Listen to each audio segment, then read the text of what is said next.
de menos. Hermanos queridos, jamás en la vida nosotros pudimos llegar a pensar que estaríamos en una reunión como esta, con todos ustedes. Jamás se nos pasaría por la mente, ni en los mejores sueños. Nosotros llevamos 40 largos años haciendo exactamente lo mismo que ustedes han visto desde hace unos años a esta parte. Ni más ni menos. Predicar el Evangelio, servir al Señor lo mejor que podamos, con mucha gente, con poca gente, en lugares grandes, en lugares pequeños, exactamente igual. Nosotros en marzo del año 2020, cuando el mundo cambió y nunca más volverá a ser lo que fue, nosotros seguimos haciendo exactamente lo mismo que veníamos haciendo durante todos estos últimos años. Servir al Señor. Lo que pasa es que desde que comenzamos la primera obra en Tenerife, en las Islas Canarias, yo sentí en mi corazón que teníamos que abrir una página web, ¿verdad? Y emitir los cultos, cosa que estuvimos haciendo durante mucho tiempo. Claro, cuando veíamos a lo mejor a 4, 5, 6 personas conectadas, para nosotros aquello era una fiesta. Pero de esos 4, 5, 6 hermanos que nos estaban viendo, pues 3 o 4 los conocíamos y sabíamos que eran hermanos que se habían quedado ese día en la casa. Por lo tanto, no había tanta fiesta que celebrar, ¿no? Pero en ese mes de marzo del 2020, que lo llevamos todos grabado a fuego en nuestros corazones, algo pasó. El Señor dijo, ahora. Y a partir de ese día, la vida de muchos de nosotros cambió para siempre. Durante toda mi vida he tratado de pasar siempre lo más desapercibido posible. Jamás me gustaba ser protagonista de nada. Cuando iba a alguna iglesia preguntaban, ¿el pastor que venía a predicar está por ahí? Yo estaba a lo mejor en el último rincón o sabe Dios, porque no me gustaba eso de ponerme en la primera fila, ni que me saludaran demasiado. Quería pasar lo más desapercibido posible. Bueno, esa etapa en mi vida ya es imposible recuperarla porque ya a donde vaya uno, ¿verdad? En una gasolinera, en una carretera perdida, en un aeropuerto, en un barco, ya es muy complicado. Pero saben, queridos hermanos, me pasaron varias veces por la mente, mientras predicaba en aquel mes de marzo del año 2020, ¿quién está viendo esto? ¿Quién está viendo esto? Incluso tuve la tentación, ustedes no lo saben, pero yo sí, de parar el mensaje y decirle a Elena, dejemos esto es una pérdida de tiempo, no lo está viendo nadie. No fue un día, ni 2, ni 3, ni 4, fueron muchos días, muchas semanas encerrados. Gracias a Dios, a mi querido Trotsky, a mi querido perro, que me permitía salir a la calle a pasearlo, porque en aquellos días solamente las autoridades españolas dejaban salir a los que teníamos perro o a los que iban al supermercado a comprar. Los perros en aquel tiempo estaban muy valorados porque los vecinos decían, déjame el perro, déjame el perro, déjame el perro. El pobre perro estaba ya agotado, ya no podía pasear más. Estaban agotados, veían a los seres humanos, salían corriendo los pobrecitos, ¿no? Esa era nuestra vida. El primer día que tuve que tomar la determinación de cerrar la iglesia, cosa que nunca había pensado que me ocurriría a mi ministerio, me puse de rodillas al lado de la cama y le dije al Señor, Señor, si esta obra es tuya y tú nos has llamado al ministerio, ahora tienes una oportunidad maravillosa para demostrarlo, Señor. Sin diezmos, sin ofrendas, sin gente, sin nada, pagando locales en España, teníamos que seguir pagándolos y nunca tuve la más mínima duda de que el Señor respaldaría la obra. Créame, antes del confinamiento sí pasaron momentos de lucha en mi vida diciendo, Señor, ya no podemos pagar la mensualidad, ya vamos 2 meses sin poder pagar, vamos a entrar en un tercer mes sin poder pagar el alquiler. Cuando se nos juntaba el seguro, cuando se nos juntaba la luz, el agua y el alquiler, aquello era una lucha tremenda. Y créame que era para mí algo muy, muy, muy fuerte, ¿no? El tener que decir, bueno, no tenemos dinero, esperen un poquito, vamos a ver si podemos recuperar, ¿no? La iglesia siempre nos dio una ayuda, pero a veces nos daban un poco ahora y vamos a ver si podemos darte algo la semana que viene. Era una vida de supervivencia, pero con gozo, siempre con gozo. Nunca con quejas, nunca lamentándonos, sino al contrario, porque Elena y yo tenemos asumido de que el Señor nos llamó a la obra y no vamos detrás de dinero ni de diezmo. A veces cuando la gente me saluda y me da un sobre, yo me siento tan raro porque yo digo, pero si a nosotros no nos tienen que regalar nada, nosotros jamás hemos pedido dinero a nadie, ¿no? Y entonces el Señor nos comenzó a sorprender porque comenzaron a llamarnos de todo el mundo. Antes no nos llamaba ni el gato. Pero en los días del confinamiento nos llamaban de todas partes del mundo, hasta de una base norteamericana en Afganistán nos llamó un soldado. En Ushuaia, de las Islas Caimán. Claro, aprendí geografía en aquellos días de una manera bárbara. Porque decía, ¿dónde está eso? De Ushuaia nos llamaban, de la ciudad más austral del mundo. Un hermano de la iglesia que hacía 20 años que no se congregaba, comenzó a congregarse y un día le pregunté, hermano Jair, un hermano de Colombia, ¿quién lo trajo a usted a la iglesia? ¿Cómo vino usted a la iglesia? Y me dice, es que yo tengo una cuñada en Japón. Y le digo, ¿en Japón? Porque es japonesa. Dice, no, se casó con un japonés. Y me mandó un devocional y entonces me animó a que viniera a la iglesia y se está congregando con nosotros un hermano que es una bendición tremenda. ¿Sí? Y comenzaron a mandarnos ofrendas.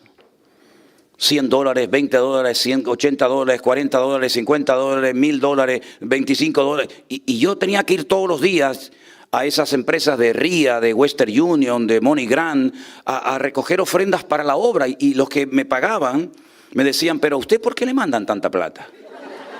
¿Usted quién es? ¿Un traficante? ¿Usted que vende armas? ¿Qué cosa es esto? Digo, no, esto no es para mí. Yo soy el pastor de una iglesia. Y le dirían, bueno, pues este pastor está nadando en el dólar, este tipo, ¿no? Y digo, no, es para la iglesia. Y nunca desde el 2020, en 40 años de ministerio, jamás volvimos a deber o a tener problemas para pagar las rentas de los alquileres. El Señor hizo algo increíble, créanme. Y el Señor comenzó a sorprendernos y asustarnos. Una mañana me levanté y tenía en mi teléfono 300 y pico mensajes. Yo decía, ¿se habrán equivocado? Salí corriendo a la cocina y le digo, Elena, mira. Y me dice, yo tengo también otros 200 o 300 mensajes. Era sentarnos a la mesa a comer. En aquel tiempo vivíamos dentro de la iglesia, no teníamos ni dinero para alquilar un pequeño apartamento. Y vivíamos en la iglesia y el teléfono estaba todo el día sonando. Y cuando ya era de noche para nosotros, era de día para otros hermanos.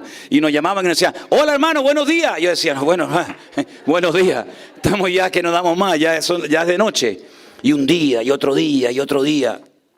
Y entonces, en ese grupo de WhatsApp que yo hice para atender a los hermanos, empezábamos a las 10 de la mañana, creo que eran, hasta la 1, hacíamos de todo, competiciones bíblicas, obras de teatro.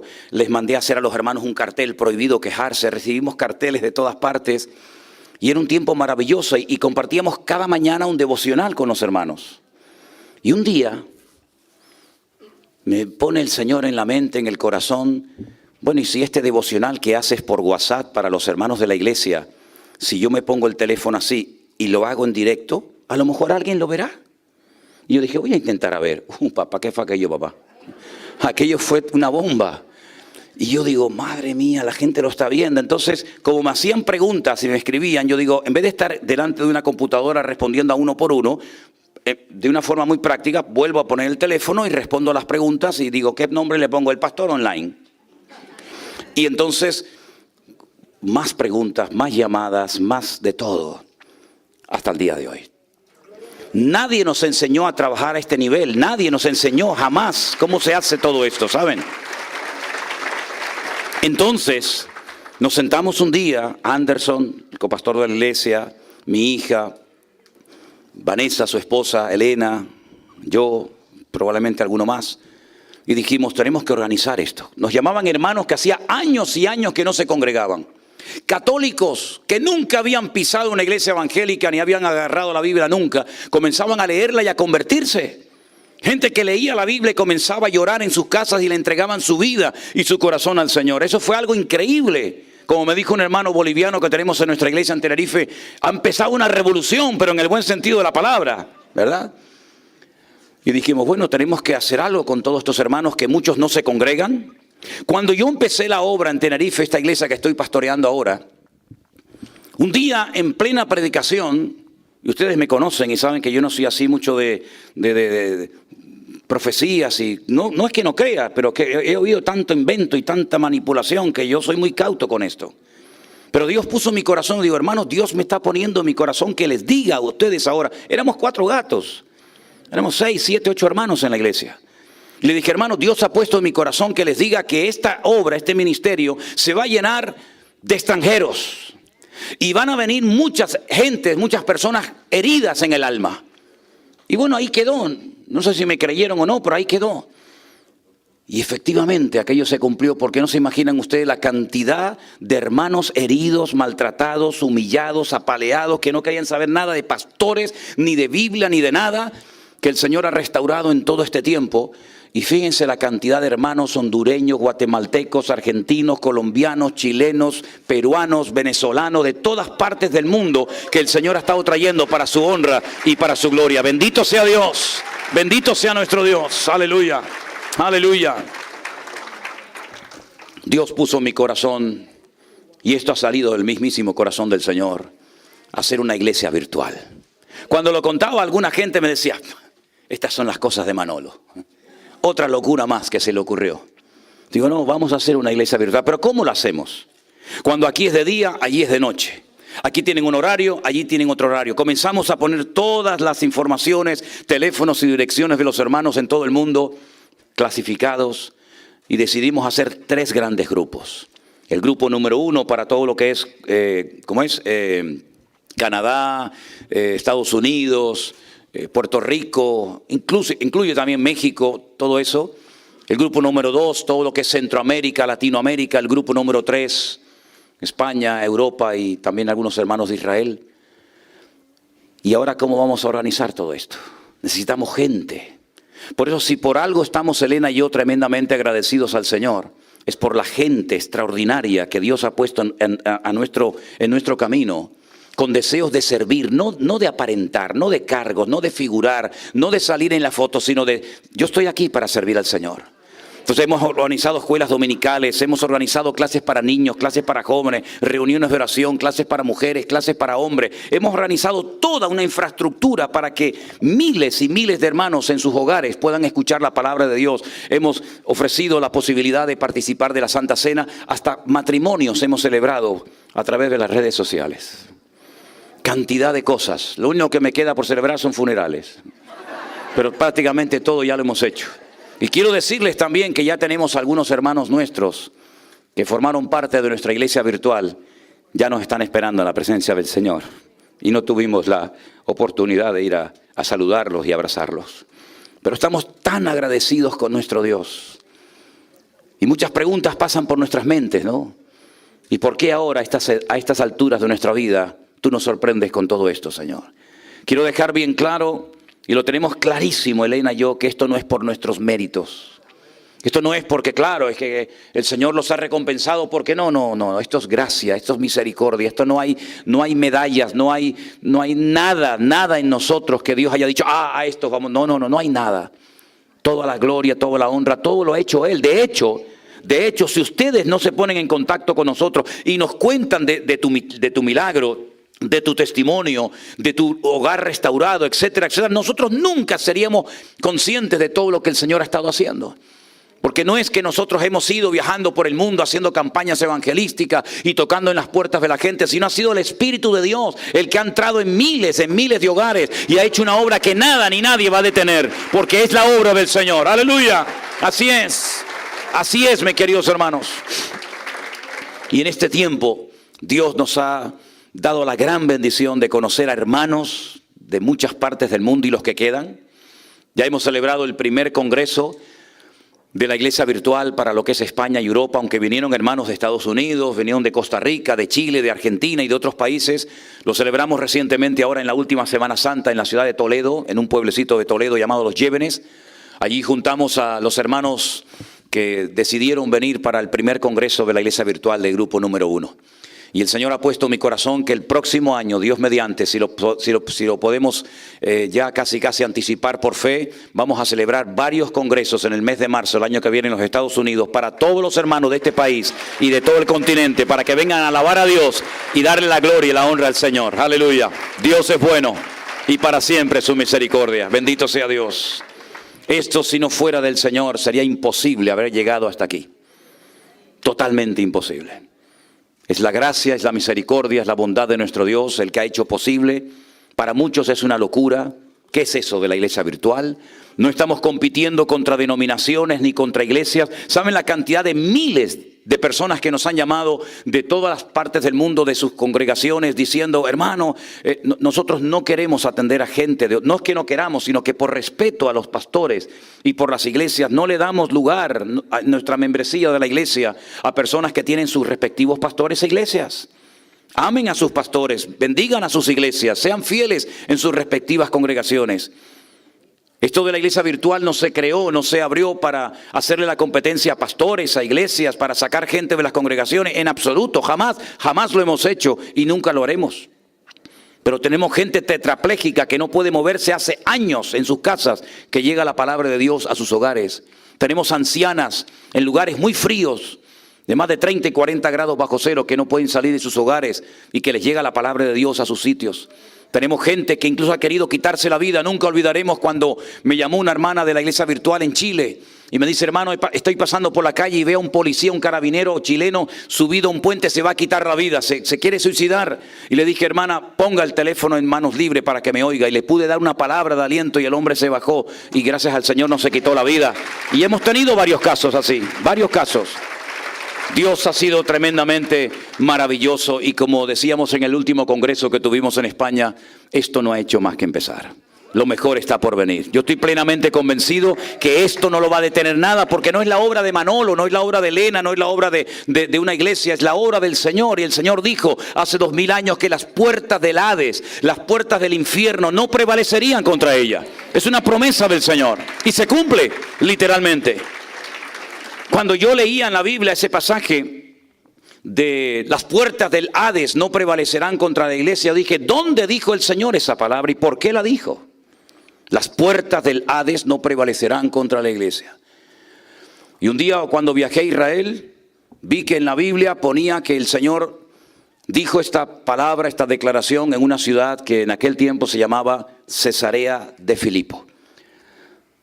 Y alquilamos un coche, rentamos un vehículo y viajamos al norte de Israel rumbo a la ciudad de Cesarea de Filipo. Todo el santo día dando vueltas de un lugar a otro y no aparecía Cesarea de Filipo por ninguna parte. Le preguntábamos a algunas personas y nos decían, no, Cesarea está en la costa. Digo, no, yo no digo Cesarea la marítima. Yo no digo esa Cesarea donde vivía Cornelio, ¿se acuerdan? Y de la cual salió el apóstol Pablo. Donde vivía Felipe con sus hijas. No, yo no digo esa Cesarea, yo digo Cesarea de Filipo. Y uno, menos mal, que nos dijo, no, pero ese nombre ya no existe. Hoy en día se llama Banias. Banias. Bien tarde a la noche llegamos a la ciudad de Banias. Y cuando llegamos allí, vimos una montaña de roca enorme de un lugar a otro, como una cordillera así montañosa. Eso está en la zona donde pertenecía antiguamente la tribu de Dan. Y cuando llegamos allí vimos que en esa cordillera montañosa había como un agujero, como una cueva. Y volvimos otro día, porque es un parque nacional que hay que pagar una entrada para poder entrar. Y nos explicaron que en aquel lugar había un templo pagano donde se sacrificaban niños, se les quemaba en el fuego. Y se sacrificaban a jóvenes vírgenes al dios Pan, al dios del pánico, del terror, el dios de la muerte, vaya. Y había un templo que la gente entraba por la puerta principal y a la salida del templo, por la parte de atrás, iban derechos justamente a esa cueva de la cual salía fuego. Y entonces al fuego lanzaban a sus hijos, ¿verdad? Los pasaban por el fuego y los quemaban. Y el Señor Jesucristo decidió un día ir a esa parte norte del país de Israel, Cesarea de Filipo, porque se hizo esa ciudad en honor al César Filipo. Y cuando llegó allí, le dijo a sus discípulos, quiero saber qué se habla de mí en este país. ¿Qué están opinando la gente por ahí? Y algunos discípulos le dijeron, Señor, algunos piensan que tú eres Juan el Bautista, que has resucitado de entre los muertos. ¿Qué más? Algunos piensan que tú eres el profeta Elías, que se profetizó en las páginas del Antiguo Testamento a través de la pluma de Malaquías, y tú eres ese profeta. ¿Qué más? Bueno, algunos piensan que tú eres Jeremías. ¿Y por qué Jeremías? Porque Jeremías era el único profeta que sabía dónde estaba oculta el arca de la alianza, que la ocultó para que el rey Nabucodonosor no se la llevara a Babilonia. ¿Y qué más? Pero nadie, absolutamente ni uno de sus discípulos se atrevió a decir, ¿quién eres tú, Señor? Pero en ese momento irrumpe Pedro y le dice, Señor, ya has oído lo que la gente opina de ti. Nadie acierta, nadie ha dicho la verdad. Pero quiero decirte, Señor, públicamente que tú para mí eres Yeshua HaMashiach. Tú para mí eres el Cristo, el Mesías. Y entonces en ese momento el Señor Jesucristo hizo algo que no solía hacer habitualmente con nadie, pero en esa ocasión sí lo hizo y le dijo, bienaventurado, Asherei. Asherei significa rico, dichoso, porque esto que acabas de pronunciar, esta declaración que acabas de hacer, no te la enseñó tu papá, ni tu mamá, ni ningún rabino en la sinagoga, sino que ha sido una revelación directa del corazón de mi Padre al tuyo. Y por eso eres hoy un hombre bienaventurado, porque has acertado con la respuesta correcta. Y entonces allí fue donde el Señor Jesucristo dijo, las puertas del Hades, del infierno, no prevalecerán contra la iglesia. ¿Y saben lo que ocurrió con el paso del tiempo? No mucho tiempo después de esta declaración, que dejó de salir fuego. Dejó de salir fuego de las entrañas de esta roca. Y comenzó a salir agua. Agua de una piedra. Y es uno de los afluentes más importantes del río Jordán hasta el día de hoy. Es decir, lo que antes destruía ahora va a dar vida. Lo que antes servía para matar y destruir a seres humanos y a víctimas inocentes, ahora sirve para que miles y millones de personas puedan saciar la sed con este agua. Y eso es lo que el Señor Jesucristo ha hecho en la vida de todos y de cada uno de nosotros. Él ha cambiado nuestro lamento en baile. Él llenó y sació el vacío de nuestros corazones. Y esa insatisfacción, ese temor, esas dudas, esa incertidumbre, ese vacío que todos tuvimos durante años en nuestra vida ya se ha acabado, porque ya está lleno por la presencia de aquel que dijo, venid a mí los trabajados y cargados, que yo os haré descansar. Ya no estamos en tinieblas, sino que ahora las escamas se han caído de nuestros ojos. Y ahora ya no tenemos que ir a un lugar en particular para que un señor llamado profeta, apóstol, reverendo, como sea, tenga que orar por nosotros y darme palabra de Dios, porque ahora yo he conocido al Señor Jesucristo como mi Señor y Salvador personal. Y ahora tengo comunión directa con Él, y Él estará conmigo todos los días hasta el fin del mundo.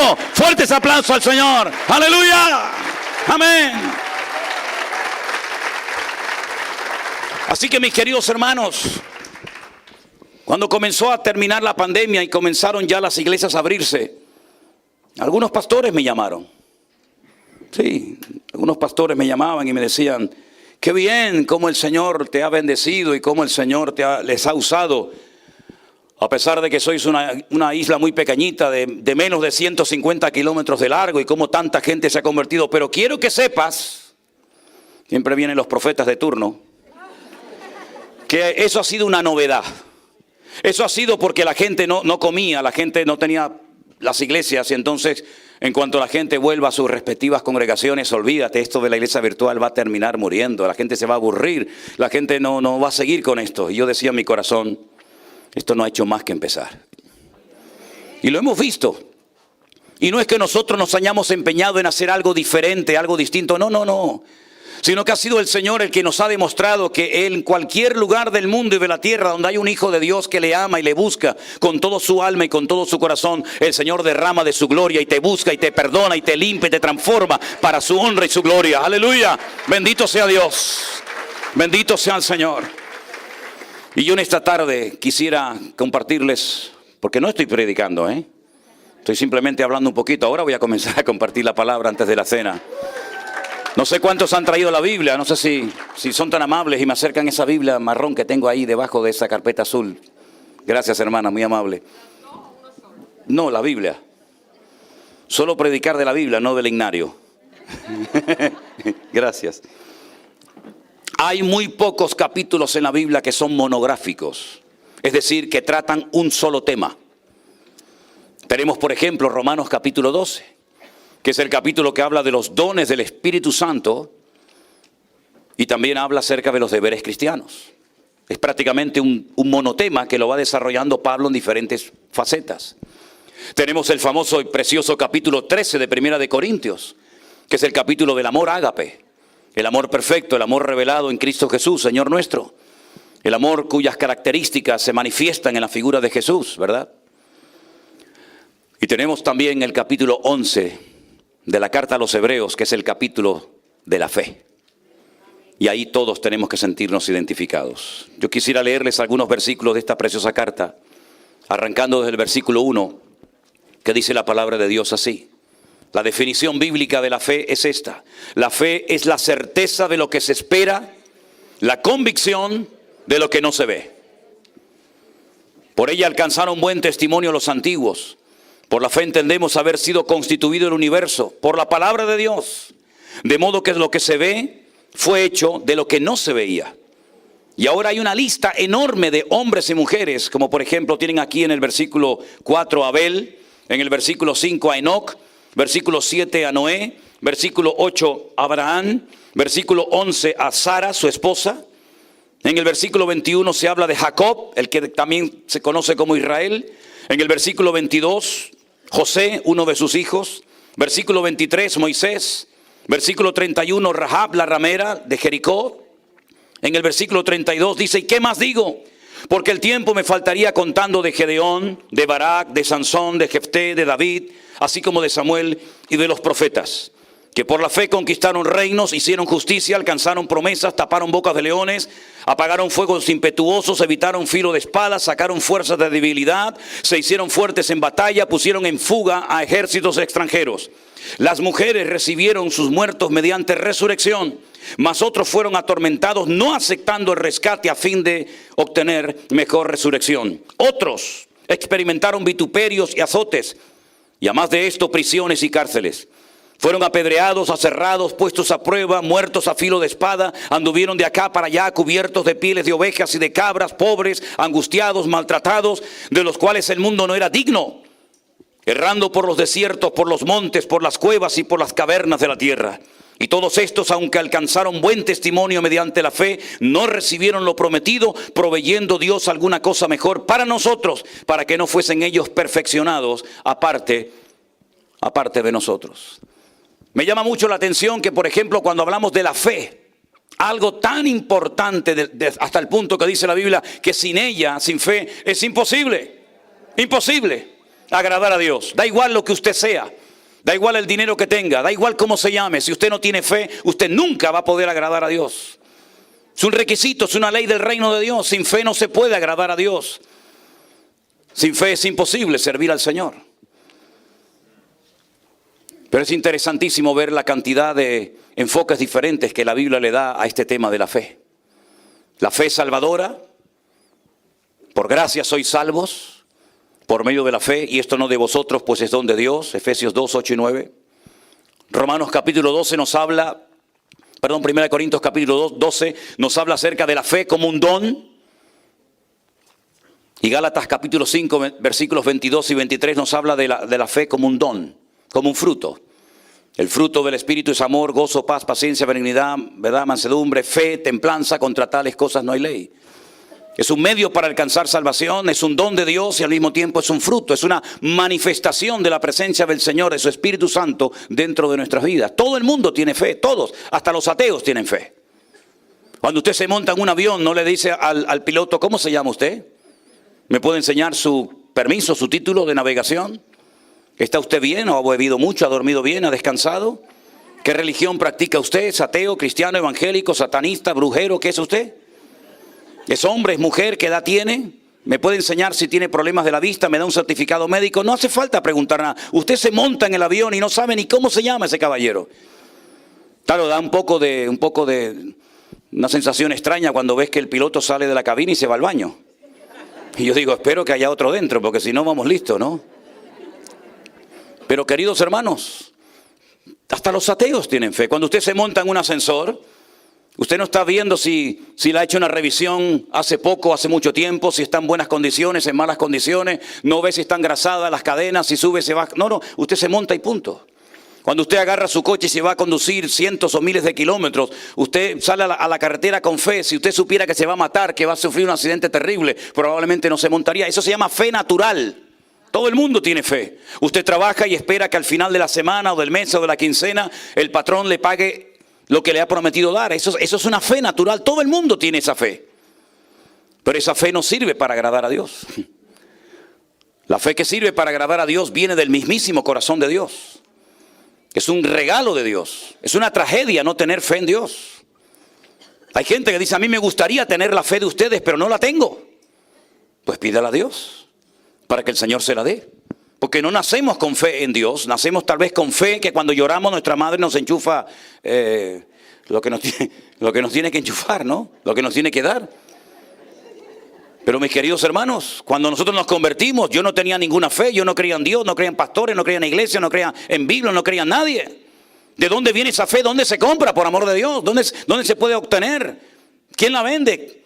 ¿Es un jarabe, una inyección, un supositorio, una pastilla? ¿Cómo es? ¿Dónde está la fe? ¿Dónde la puedo conseguir? Solamente Dios se la puede dar. Y si usted se la pide, Dios se la va a dar. Pero una vez que Dios le dé fe, tiene que usarla. Porque si usted no usa la fe, es como si usted tiene algo que lo tiene ahí encima de la mesa, pero no se lo toma, no lo aplica y no sirve absolutamente de nada. La fe no es un amuleto, no es una herradura, no es una pata de conejo, ¿verdad? Que la frotamos como la lámpara de Aladino en momentos puntuales de la vida.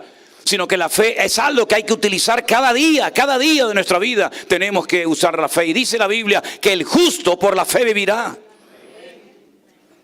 El texto original dice, por la fe llegaremos a existir. Si nuestra existencia depende de la fe que tengamos en el Señor. Pero seamos honestos, no todo el mundo tiene la misma fe, ¿verdad, hermanos? No todo el mundo tiene la misma fe. En la Biblia hay personas que el Señor dijo, hombre de poca fe. Y recién había caminado por encima de las aguas. Pero también dijo en cierta ocasión, en todo Israel no he encontrado a nadie que tenga tanta fe como este hombre. Y no era un judío, ni un rabino, ni un religioso. Era un centurión romano, un soldado romano. Porque le dijo al Señor, Señor, tengo un siervo enfermo, pero no hace falta que vengas a mi casa. Di la palabra y mi criado sanará. Y el Señor le dijo, ve, tu criado ha sido sanado en esta misma hora. Él sabía que el Señor tenía autoridad. Ni el espacio ni el tiempo le limitaban de ninguna manera al Señor. Él dijo, Señor, yo soy un hombre de autoridad. Yo le digo a un soldado, ven para acá y viene. No cuestiona la orden. Y le digo a un soldado, coge esto y vete para allá y obedece. Pero la autoridad que yo tengo es una autoridad en un nivel, en una dimensión natural que no afecta el mundo espiritual. Pero tú tienes una autoridad que yo no tengo y por eso hoy recurro a ti. No hace falta que vengas a mi casa, di la orden, yo sé lo que es dar órdenes, soy un centurión romano. Tú da la orden, simplemente da la orden y la enfermedad va a desaparecer, porque tu palabra tiene mucho más poder y autoridad que cualquier enfermedad o espíritu maligno en esta vida. Y dice la Biblia que el Señor le dijo, vete, ahora mismo tu criado ha sido sanado. Y cuando se marcha, le dice a sus discípulos, queréis saber una cosa, en todo Israel no he encontrado a nadie que tenga tanta fe como él, ni ustedes tienen tanta fe como este hombre. Todo el día cuestionando, todo el día quejándose, todo el día diciendo ¿y por qué? ¿Y cómo será? ¿Y cómo no será? Y este hombre no ha cuestionado nada, sino que cree en el poder de mi palabra. Grande es tu fe. Y a Pedro le dice, ¿por qué dudaste, hombre de poca fe? Una mujer le tocó al Señor, le tocó el talí de ese manto de oración, esos hilitos, esos tzitzit que van colgando, ¿verdad? Que recuerdan los 613 mandamientos de la palabra de Dios. Y cuando ella le tocó, dice que al instante el flujo de sangre quedó detenida y ella quedó sana en ese momento. Y el Señor se detiene y dice, ¿quién me ha tocado? Y sus discípulos le dijeron, Señor, es una pregunta un tanto incoherente, porque todo el mundo te está tocando, todo el mundo te está apretujando, todo el mundo quiere estar contigo, todo el mundo quiere saludarte, todo el mundo quiere sacarse fotos contigo, todo el mundo quiere estar contigo, Señor. Pasa que de mí no va a salir nada de eso, pero bueno. Y el Señor dice, no, alguien me ha tocado diferente. Yo he notado que ha salido poder, virtud de mí. Y entonces la mujer, temblando porque podía ser apedreada en aquel momento, le dice al Señor, Señor, yo fui quien te tocó. Yo fui quien te tocó, Señor. Una mujer en Israel hasta el día de hoy, siglo XXI, en periodo menstrual, tiene que irse a otra habitación durante ese tiempo y no puede tener contacto con ningún familiar. A ninguna mujer judía se le ocurriría tocar en ese momento de su vida a un varón públicamente porque era digna de muerte. Pero el maestro le dijo, tu fe te ha salvado. Tu fe te ha salvado. Ni he orado por ti, ni te han ungido en aceite, ni han reprendido a nadie. Pero tu fe es tan espectacular que pasa desapercibida delante de la gente, pero nunca pasa desapercibida un hombre y una mujer de fe delante del Señor. Tu fe te ha salvado. Ve en paz. Aleluya. Ese es nuestro Dios. Ese es nuestro Dios. Y sin embargo vemos a un hombre con una expectativa tremenda porque sabía que el problema que tenía en su hogar Su rabino de la sinagoga no podía solucionarlo, su religión no podía solucionarlo, nadie podía cambiar la triste realidad de tener un hijo con problemas espirituales, hasta el punto que era un peligro ir con ese niño por un lugar donde había agua porque se quería meter y ahogarse, o en cuanto podía meterse en el fuego se quería meter. Era un espíritu de muerte que quería destruir a este muchacho. Señor, y yo he venido con toda la expectativa, con toda la ilusión del mundo. Vine y no te encontré y digo, bueno, no está, pero ya estos hombres que le han seguido durante tanto tiempo y habrán oído tantas explicaciones y han escuchado tanta enseñanza, ya seguro tendrán que estar preparados para saber lidiar con este tipo de situaciones. Pero ha sido una pérdida de tiempo, ha sido un fracaso. No han podido solucionar el problema, mi hijo. Si tú puedes hacer algo. Y le dice el Señor, ¿cómo? ¿Cómo? Que si yo puedo hacer algo, no me eches el muerto a mí, papá. Si tú puedes creer, el problema no lo tengo yo, querido, el problema lo tienes tú. Porque al que cree todo le es posible. Y él le dije, ayúdame a creer, Señor, ayúdame en incredulidad. ¿Te das cuenta?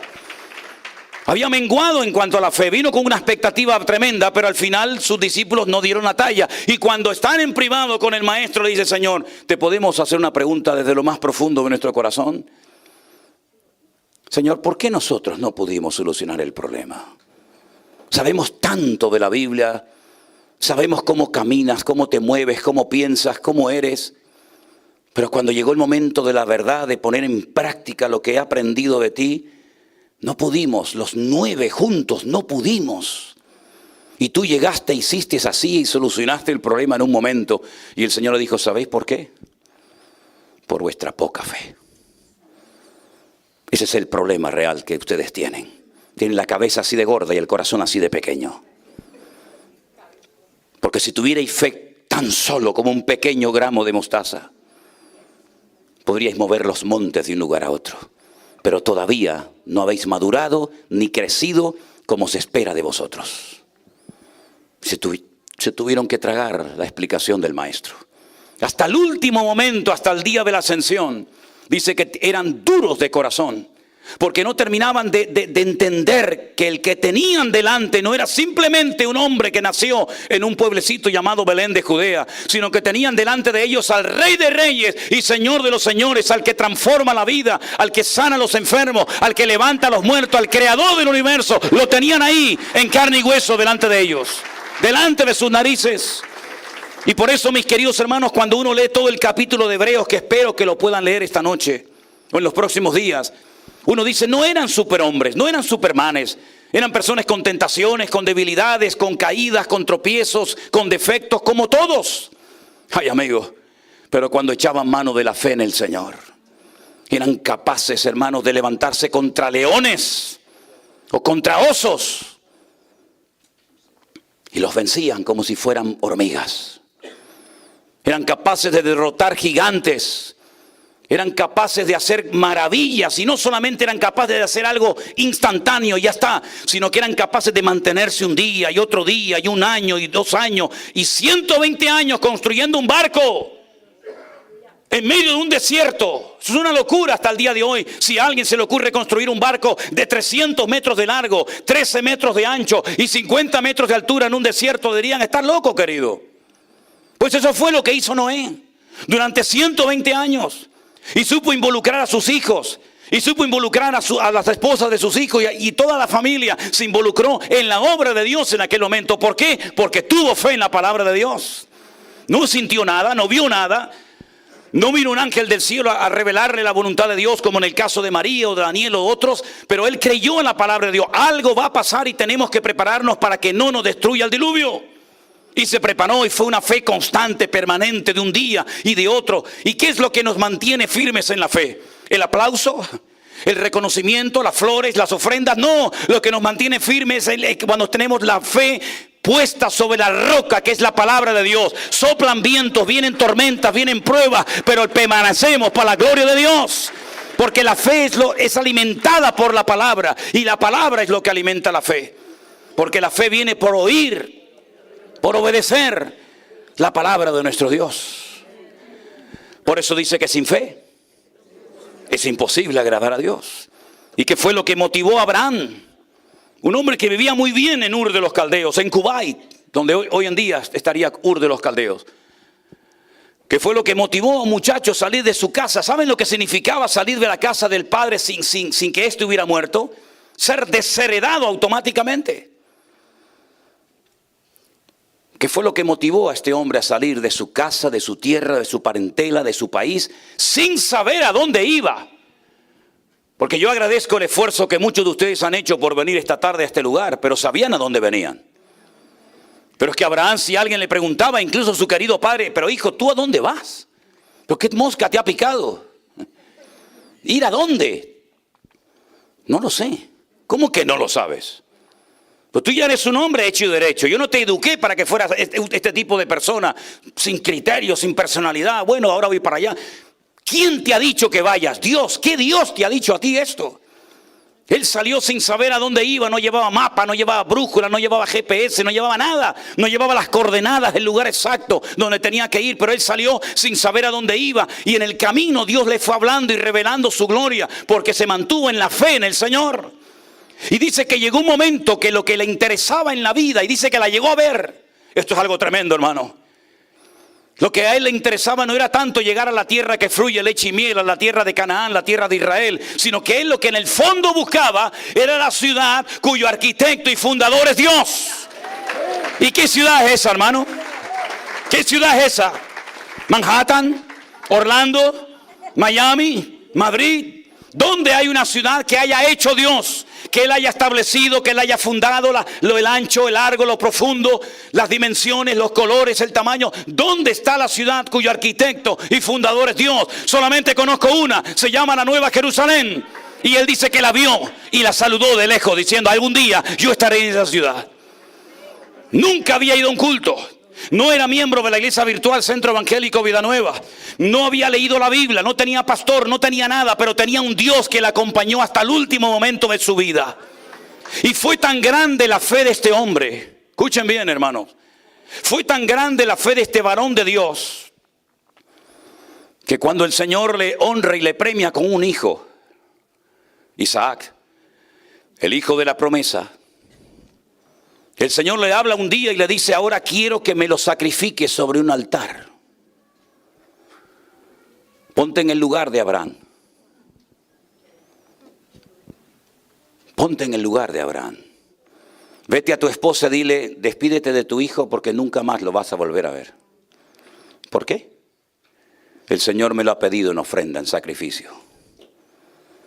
Jamás Sara rechistó, jamás Sara se opuso a lo que el Señor le dijo a Abraham. Y Abraham caminó 72 horas desde el desierto del Negev, la ciudad de Beersheba, en el sur de Israel, hasta casi el centro del país, y sube a lo alto de un monte que se llama el monte Moriah, el monte donde Dios es mi maestro. Y preparó un altar. Pero antes de ir a ese monte, su hijo Isaac, que no era un niñito de 10 o 12 años, sino un hombre de casi ya 40 años. ¿No habían oído eso, verdad? Dice, papá, hemos ido muchas veces a hacer sacrificios al Señor, Dios que te llamó un día. Yo veo que vas bien preparado con el cuchillo, con la leña, con el fuego, pero aquí falta lo más importante. El sacrificio, el holocausto, el cordero. Y Abraham le dijo, tranquilo. Dios proveerá. Dios proveerá. Tranquilo, tú tranquilo, Dios proveerá. ¿Proveer dónde, papá? ¿Dónde va a proveer, papá? Es que estamos tú y yo solos. Y le dice a sus criados, quédense aquí, espérennos aquí, que nosotros iremos, adoraremos y volveremos. Porque dice el apóstol Pablo, evidentemente por revelación del Espíritu Santo, que era un hombre que tenía tanta fe en el Señor, que creía que si lo sacrificaba, cosa que tenía que hacer, el Señor se lo podía devolver de la muerte. Nunca jamás nadie había resucitado de los muertos, pero él conocía a Dios. Y el hombre y la mujer y la iglesia y el ministerio que conoce a Dios no ve limitaciones, solamente ve a Dios por todas partes. Por eso yo me revelo y me he revelado durante toda mi vida Y he peleado con uñas y dientes por desmantelar esa idea de que el diablo está en todas partes molestándonos todo el santo día. ¿Qué más quisiera el diablo poder estar en todas partes al mismo tiempo, querido? ¿Qué más quisiera él tener la omnipresencia que solamente le pertenece a nuestro Dios? El único que está en todas partes de noche y de día siempre será Él, porque Él es el Dios todopoderoso que ha dicho: estaré contigo todos los días hasta el fin del mundo. ¡Aleluya! Él sí que puede estar en todas partes al mismo tiempo. Así que no te preocupes. No mires a lo que no tenemos, sino mira al Dios que tenemos y el Señor proveerá. Es un hombre tremendo. Fíjense qué tremendo es esto. Que cuando él muere, su hijo Isaac hereda la fe de su padre. Y cuando Isaac muere, su hijo Jacob hereda la fe de su abuelo y de su padre. Por eso se conoce en la Biblia como el Dios de Abraham, el Dios de Isaac y el Dios de Jacob. Se traspasó la fe, no solamente el conocimiento, sino la fe en Dios de generación en generación. Y estos tres grandes hombres de Dios fueron enterrados en un monte, en una ciudad que se llama el monte Hebrón. Hebrón, la ciudad de Hebrón, donde hay una cueva enorme que se llama la cueva de Macpela, que Abraham compró para enterrar a su amada esposa Sara. Macpela significa la cueva de las parejas. Allí está enterrado Abraham y Sara, Isaac y Rebeca, Jacob y Lea. Raquel no, Raquel murió en otro lugar. Y los judíos añaden también que en esa cueva está enterrado Adán y Eva. Es lo que ellos dicen. Y el rey Herodes hizo un edificio enorme delante de la cueva. Y esa cueva está dividida en dos. Una parte es para los musulmanes y otra parte es para los judíos. Es un lugar sagrado para todos, prácticamente los que van allí. Y cuando años más tarde un viejito de más de 80 años sale del desierto sobreviviendo de una forma espectacular y llega el momento de repartir la tierra, este hombre llamado Caleb le dice a Josué: ¿cuál es la parte de la tierra que me corresponde? Le dice: la que tú quieras. Y dice: dame ese monte, dame esa montaña. Y le dice: pero es que en esa montaña viven los gigantes, los hijos de Anac. Y él dice: hoy tengo más fuerza que cuando tenía 40 años. Yo espero que cuando llegue a 80 poder decir lo mismo. Dame esa montaña porque ahí viven los gigantes. Pero no se refería a los gigantes, los hijos de Anac, sino se refería al gigante Abraham, al gigante Isaac y al gigante Jacob. Porque tú eres gigante no por lo que tienes, sino por la fe que tienes en un Dios vivo. A Él sea la gloria y la honra. Aleluya. Eso es lo que le da peso a tu vida, la fe en Dios. Y se jugó la vida por tener ese territorio hasta el día de hoy. Con la fe, que no es una varita mágica, ni una llave maestra que lo abre todo. Porque dicho sea de paso, yo no tengo fe en mi fe. Ni tú tienes que tener fe en tu fe. Tú tienes que tener fe en Dios, no en tu fe. Y la fe no obliga a Dios a hacer tu voluntad. La fe no obliga al Señor a ponerse a tus pies y decir: sí, lo que tú digas, hijo. No, no. La fe me hace ser dependiente de un Dios que me dará todo lo que Él quiere, cuando Él quiere y como Él quiera. Y ahora permanece en la fe, la esperanza y el amor. Estos tres, pero el mayor de ellos es el amor. Así que, mis queridos hermanos, si algo tenemos que tener en estos últimos tiempos en los cuales estamos viviendo, es sin lugar a dudas fe en nuestro Dios. Porque ya el Señor nos enseñó hace 2 años que el mundo puede cambiar así, en segundos. Y creo que ya le enseñó a la iglesia, los que quisieron aprenderlo, que la única forma de mantenernos firmes hasta el final es teniendo una fe inconmovible en nuestro Dios. Podríamos hablar horas, créame, horas acerca de todo esto, ir personaje por personaje, pero solamente quiero citar las últimas palabras de nuestro querido hermano y apóstol Pablo. Él escribe una carta al joven pastor Timoteo, pastor que está pastoreando la iglesia en Éfeso, y le dice: el tiempo de mi partida está cercano. Quiero decirte que he corrido la buena batalla, he corrido la carrera, he peleado la buena batalla, he guardado la fe. Nadie me la ha quitado, me han quitado piel a tiras, me han quitado tantas cosas, pero la fe nadie me la ha podido quitar. Y no ha sido fácil llegar hasta aquí, porque quiero que sepas y que toda la cristiandad sepa que en mi primera defensa, cuando me sacaron de la cárcel para juzgarme o hacer que me juzgaban, ninguno estuvo a mi lado. Nadie. Estuve más solo que la una. Demas me desamparó amando este mundo. Alejandro el calderero me causó muchísimos males. Que el Señor le pague conforme a sus hechos. Nadie estuvo a mi lado, pero, escuchen bien esto, pero el Señor estuvo a mi lado y me dio fuerzas y me libró de la boca del león y me permitió predicar la palabra de tal manera que todos en aquel lugar fueran evangelizados. Y el Señor me librará de toda obra mala y me preservará para su reino celestial. Y eso es lo único que nos va a mantener firmes hasta el final, mis queridos hermanos. Tendremos abundancia y tendremos escasez. Tendremos trabajo o no. Tendremos aplausos o no. Habrá más gente o no. Pero lo que siempre estará con nosotros es la presencia del Señor todos los días hasta el fin del mundo. Así que usemos la fe. Vivamos por fe. Y el Señor se moverá en tu vida. Bendito sea Dios.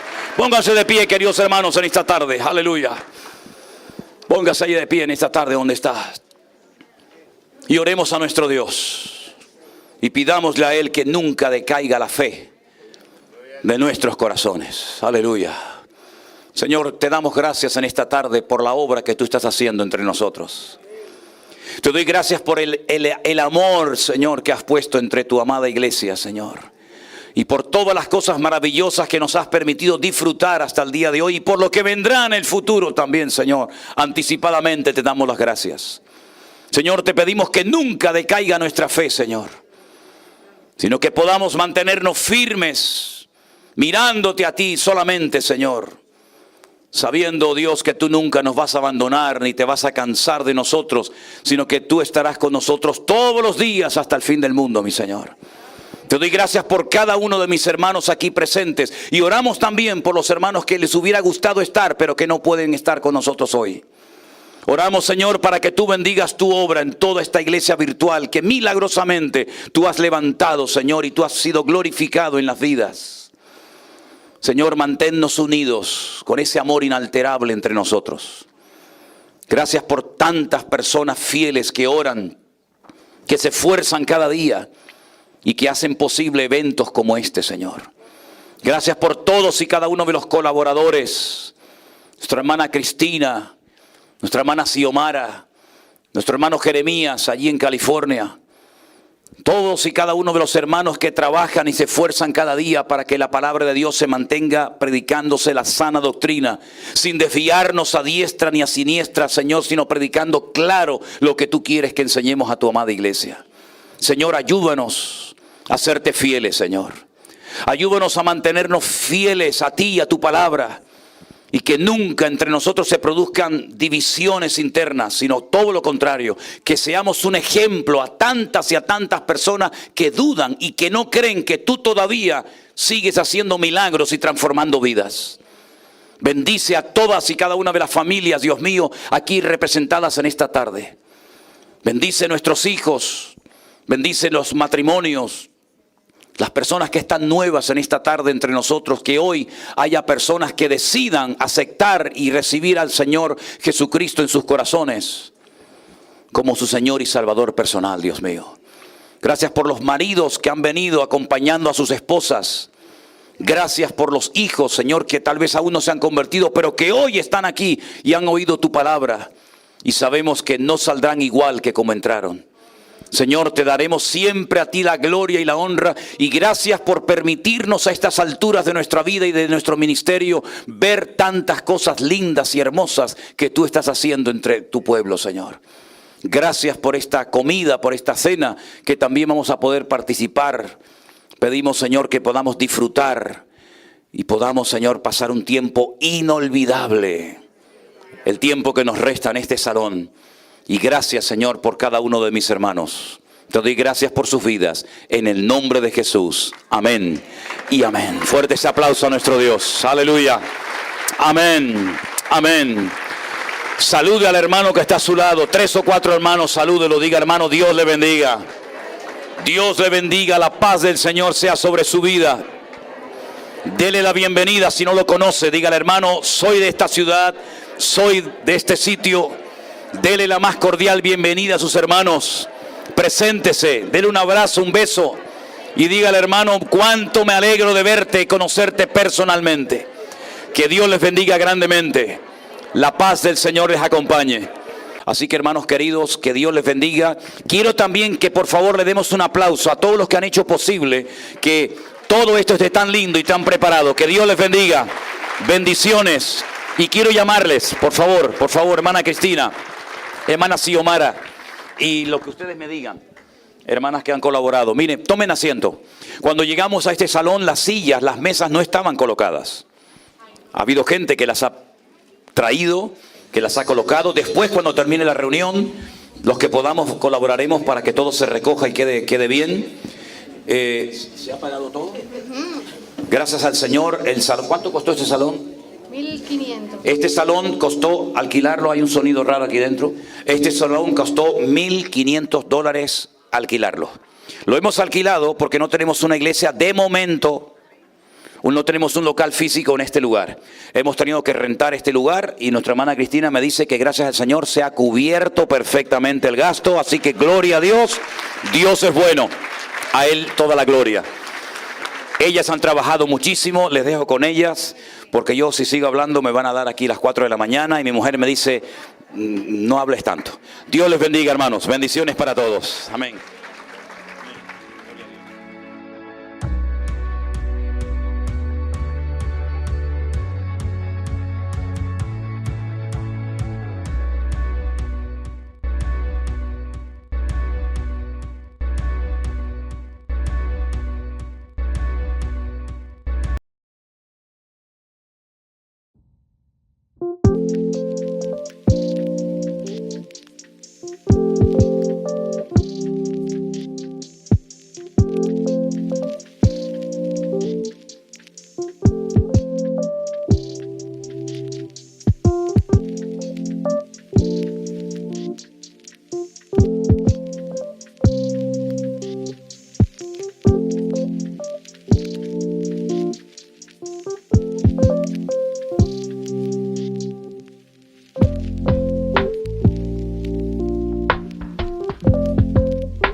Baptize me, baby, yeah.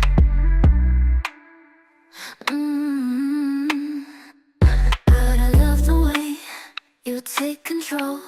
You make my body respond in ways I never known. I could sit here on the floor all day, begging you for more. All day, be a good man. All day, just begging you for praise. All day, I could sit here on the floor all day, begging you for more. All day, good girl. All day, just begging you for praise. All day, won't stop until you say. See, I've been feeling this way for quite some time. You seem to have control of my mind. Yeah. You got our bodies moving, intertwined. You're so fine, it's so divine.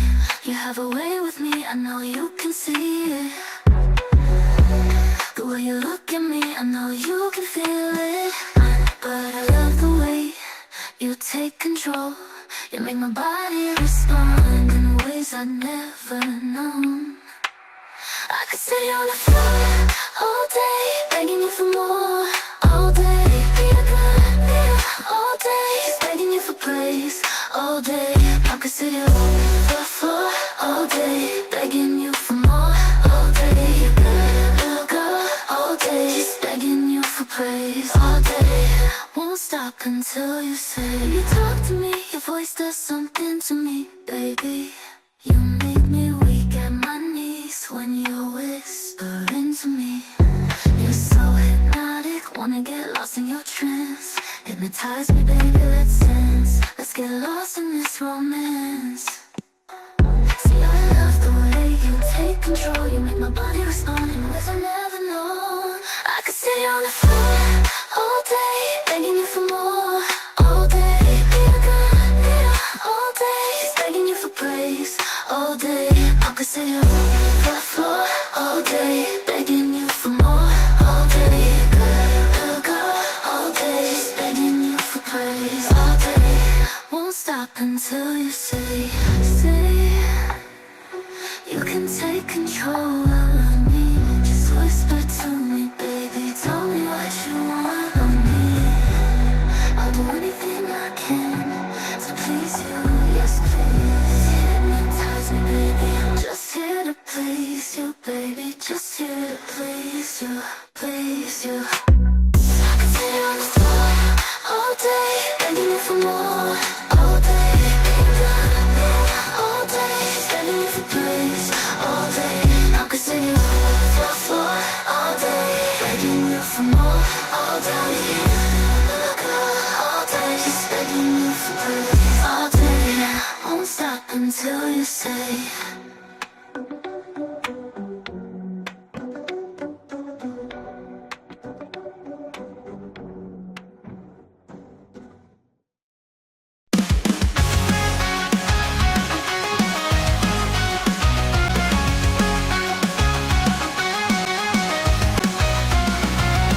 Once it's calm, but there's a shift in the air. Dark clouds fill the horizon. The storm's approaching you, air.